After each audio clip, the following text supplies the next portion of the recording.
Comic collectors have officially made the decision on what not to spec on. Let's get into it.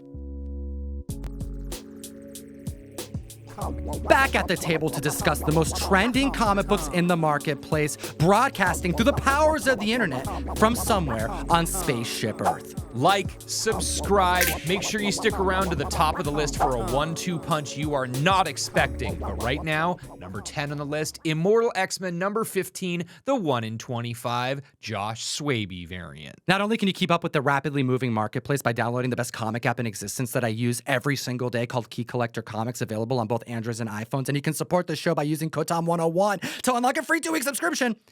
Another way to keep up with covers that are coming out is to simply follow A-list and up-and-coming artists over on Instagram. Sway_art is someone you should have already been following. You would have seen this comic book, which is already hitting $30 average sales, and you would have known that this one's going to be a banger if you had seen his Luke Cage, his Scarlet Witch, his Miguel O'Hara, as well as his Wolverine. We have a gorgeous Emma Frost variant. No surprise that this is spiking. It's a 1 in 25, so you have to order 25 copies to qualify to order one of these at your LCS. It's already spiking for good reason. His poses are dynamic. He draws anatomy quite well, and I think he's going places because this is a beauty. Number 9 on the list, Gotham Academy, number 1 from 2014. We are seeing $10 average sales and a high CGC 9.8 for only $58. This is the first appearance of Olive Silverlock and the siblings Kyle and Mia Mizoguchi. The reason why we're talking about this book this week is that Mia, or Maps, appeared in the final page of the brand new Birds of Prey this week. This last page reveal showing Maps as Meridian looks like they're going to be incorporating some type of time travel elements to this run that features a strong team up. You got Big Barda, Harley Quinn, Cassandra Cain, Batgirl. This is definitely something on my pull list that you should add to yours as well. But with the current Nightmare event ending, it's definitely kind of made it difficult to follow some of these DC comics. There was some collateral damage, even though the Night Terrors event was outstanding. Night Terrors kind of threw a monkey wrench into a lot of DC continuity, but we are still seeing a 367% increase in copies sold on this book that at one point in time had a $200 sale for a CGC 9.8. I don't believe this book is going anywhere, and I believe once we have Green Arrow catching up to the rest of DC continuity, it'll make a little bit more sense as to why Maps is in this team and what is going to happen with Birds of Prey in the future. I expect to see this book again, and this is probably a great time to grab it at this all-time low. Get this. The events of this book, Birds of Prey, takes place after Green Arrow 6. We haven't seen a release of Green Arrow, which should be on your pull list because it's written by Joshua Williamson, damn it. Issue 3 came out in June. We're getting issue 4 late September. It's going to be months until this all lines up canonically. Let me know if you're reading Green Arrow as well as Birds of Prey in the comment section below. And we'll take you over to number 8 with a preview first appearance. A real first, true first. Shout out Topher. Where you been, brother? We have Marvel Age, issue number 98. The first time we see Toxic Avenger on a standard size comic book preview. This book is up 300% in copies sold because this movie is about to come out. There's no new trailers. All we saw was a preview shot of Peter Dinklage as the Toxic Avenger. This book is hitting $30 average sales in June. A 9.8 sold for $380. The heights this book reached was back in 2021 when the news debuted about the Toxic Avenger getting a remake, where it sold for the first time ever at a 9.8 for $1,325. Price correction happens shortly after, and the book landed at $850. This book is down royally, and I think there's a lot of spec potential on it, especially because I think people are underestimating how big this movie could be. It was just a few short weeks ago that we were talking about Toxic Avenger number 1 at a recent high of $200 for a CGC 9.8. Back in 2021, we were seeing highs of $600 for that book. So again, Toxic Avenger is down accordingly. We do know there was the teaser trailer. We saw a screenshot from the actual production, but right now we know that at Fantastic Fest on September 21st, the movie is coming out. We don't even have a real trailer right now. Excitement is at an all-time high, and people are really looking forward to this movie. And now we're at the list at number 7. Classic Bill Sienkiewicz cover, Moon Knight issue number 1. $100 average sales. This book is hitting $275 for a CGC 9.8, 122% increase in copies sold, probably because this book is more affordable now than it has been in the last couple of years. I'll remind you the heights this book reached back in 2021 when we first got like Moon Knight news, Oscar Isaac coming to Disney Plus. The hype was real because Moon Knight fans had been waiting for a very long time for something to hit the screen. It landed at $1,350. That's near a $1,000 drop. This is the first appearance of the God Khonshu and the first ongoing Moon Knight series. This has been a fan favorite for quite some time, and people have been hounding Oscar Isaac about Season 2. Well, this is what he had to say. There have been some specific conversations. They were pleasant. The spilling of the details is that there's no details. We don't know if there will be a second season, but we're talking about it. That quote was from a year ago. So this book has kind of been relevant because people have been speculating that season 2 would happen, especially if you watched the first season. It definitely set you up for some more things in the future. However, Oscar Isaac only signed up for one season. He had to kind of be pushed into the role by Kevin Feige, and I'm sure he's glad he did it. It was a major success. And knowing that there's no new updates, and with all the strikes taking place, there has to be something else happening in the comics. Jed MacKay took over writing responsibilities of Moon Knight back in 2021, and following the life of fan favorite Mark Spector has been wonderful. And we know that we are going to be wrapping up, tying up all the loose ends, and in the final issue in December, we will be seeing the death of Mark Spector. Is the imminent demise of Mark Spector causing the spikes to this book? Is it because of season 2 wishful thinking? Is it because there's another Fist of Khonshu? Let us know in the comment section below what you think. They could just bring him back Kamala Khan style as a mutant.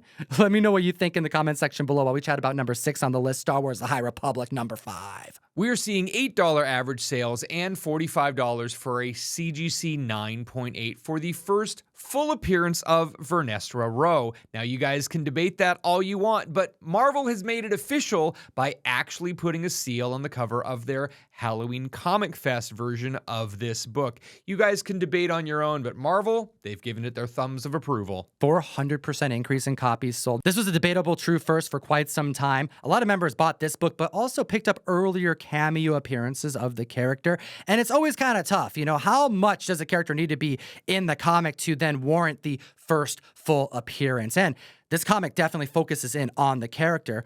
It's been popular for quite some time, but with the Halloween Fest edition of the book coming out and seeing it actually on the label that this is the first appearance, that right there caused enough stir to push this book up royally, especially because we know we're going to see this character in The Acolyte. So we knew back in April that Rebecca Henderson was going to be portraying this character in The Acolyte, which seems very interesting. This is a period of time before Phantom Menace when the Jedis are at their height. It's a 400% increase in copies sold this week. Halfway through the video, hit the like and subscribe. As many as half of our viewers don't even subscribe to our channel, and we've been making this video every single week for 5 years without skipping a beat. At the list at number 5, Battle Chasers, issue number 1. This is a $20 average sale, $175 for a CGC 9.8, and this book started spiking early on when we heard rumors that there was actually going to be a live-action adaptation for a beloved comic that was also a beloved video game. When you have that like mainstream interest, the books go crazy, and this one did. Also because the comic series didn't end, and readers and fans have been waiting for a long time to see its conclusion. Well, issue 10 came out, was a banger. Issue 11 came out, and then it concluded with issue 12, and now the book's back on the list trending. Seeing a 140% increase in copies sold this week may very well be Battle Chaser's swan song. Everyone has been waiting for the conclusion of this series, and Joe Mad did not disappoint. It has been an absolute fantastic read, and I know all of the people at my shop getting this book are really enjoying it.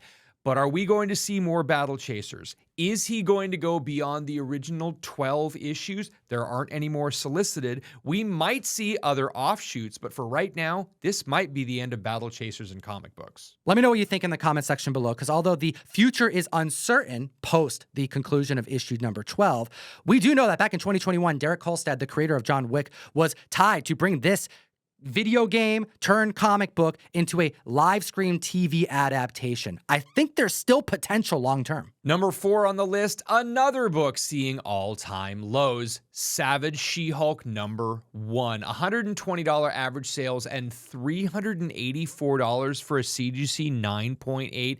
That is insane considering that $2,307 was the all-time high back in September of last year. In only a year, the book went down 85%. That's crazy. Now, we know when people first saw the She-Hulk television series, people hated it. I thought it was great. I thought it was funny, but a lot of people came out and were really, really upset about it. Now we have rumors that they're going to start production after the SAG-AFTRA strike on season 2, and we are seeing more traction. 233% increase in copies sold this week. This book may not be dead after all. Now, this is all just rumors from a leaker. This may not be happening, but when you see a book at a 9.8 approach the $300 marker, I don't see it going down any lower than that. This is still a respected, beloved character, despite everyone's disdain for a show that I quite enjoyed. Sometimes we have a debatable first because there are multiple cameo appearances. Sometimes we have one because it's the first time in canon. Number 3 on the list, Star Wars Jedi the Republic Mace Windu. Number 5, the first cameo appearance of Ahsoka Tano in Marvel Comics canon. This book is hitting $25 average sales. The heights this 9.8 reached was $600 back in 2021. While the show, Ahsoka Tano, debuts on Disney+. We just saw episode 4. It's fantastic. The reveal at the end was amazing, but no spoilers here. This book just clocked in a 9.8 sale of $70. One of the mightiest falls on a book, but we can learn so much from these sales. The investors and speculators have spoken. So to alleviate some of the canon, non-canon confusion, back in 2012, Lucasfilm was acquired by Disney. So Marvel Disney started releasing these new Star Wars books and deemed everything prior to that legends. Now, some of these legends have been picked and chosen. They've taken a lot of the Dark Horse storylines, obviously things like Thrawn they're bringing back, Ahsoka they're bringing back, but there are other stories that they haven't explored yet, mainly because Marvel's not expanding that universe. So when we actually see Ahsoka Tano's first appearance in comic books, it's in Clone Wars #1, but her first Marvel canon appearance is in this book a full decade after she showed up in comic books. Now, Clone Wars #1 is selling for about $2,000 in a CGC 9.8 right now. If you want to get her first appearance in the Marvel series, this is much more affordable. When we have new collectors enter the community, one of the first questions they ask is like where they should spend their money first. And a strong recommendation is buying what you like, but also don't go overboard. You know, your taste may change. If you're a Star Wars fan, seeing this book, which is still a major key for Ahsoka Tano, selling for near $50 and a 9.8, this is a prime candidate for those collectors. However, I also think it's worth mentioning that seeing the heights of this book being reached at $600 and dropping to below $100, it means that if it's a canonical key, the investment and speculation is just not there, and this is the proof. Another great recommendation is to help support the show by signing up for the Mystery Mail Call. You have 5 more days. Link in the description down below. What a transition, Russ. I appreciate that. Boys #1 is going out to every single one of our members who support what we do.